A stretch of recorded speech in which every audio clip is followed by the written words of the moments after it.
Hey there, it's Natalie, and I'm here at Westgate Shopping Mall in Nairobi, Kenya. This was the same mall that was the site of a terrorist attack some years ago. I can't remember exactly which year, but a number of years ago, which was horrific. And like many of the malls here in Kenya, they're being rebuilt, redesigned, redecorated because we have a swelling middle class and, you know, much more economic viability for these larger sort of shopping plazas and spaces. But I wanted to point out, you know, this is sort of a traditional type shopping mall. And, you know, when I was doing my master's in urban planning, we used to talk about how you could take somebody who might be overweight or out of shape and somebody who doesn't perceive that they can walk, you know, a lot during a day and be active, but if they put them in a mall that's got a lot of stimulation and music and sort of, you know, humans are social beings. We want to kind of be amongst one another if we don't want to necessarily interact with each other. And so you can spend all day long walking, moving your body in a shopping mall with all this distraction and have no idea about the actual amount of energy you've actually exerted.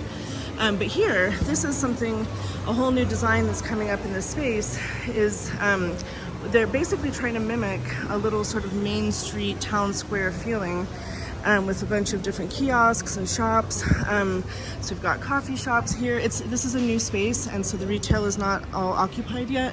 A lot of it's still not opened.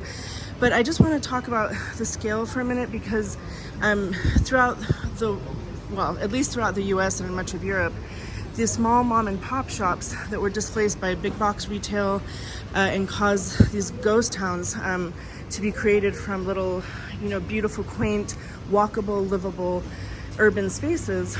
And these types of Main Street scale and activity and feeling and quaintness is now trying to be replicated by design in these indoor malls. And so it's a little frustrating to see that, okay, people do get it. They get the scale, that this is very human scale, that the space kind of hugs you.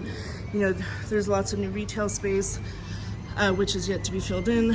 And I like that it's a flexi space where some people like working and eating, and there's food, there's retail, a lot of mixed use, economic mixed use in the same space, and different people fraternizing for different reasons.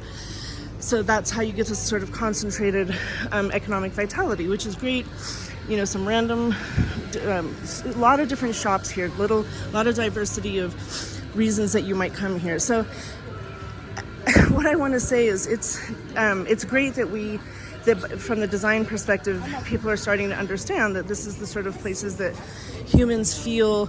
You know, I was told by my urban design professor, human beings are like trout. Okay, we like to collect in the eddies and watch the river go by. You may want to have a seat in a piazza, an outdoor cafe in some of the great cities of the world and just people watch. And, you know, we talked about how great cities are not only measured by how many people are walking, by how many people are actually sitting as well. But it's problematic that these spaces are becoming indoors and on private property. We need to be designing our cities with more car-free zones, more intermodal transportation, much more, you know, higher density, mixed-use retail with various types of affordable housing. So this was just my observation. Let this not be in malls, and I'll talk about why that is. You know, we need thriving public spaces where democracy can play out.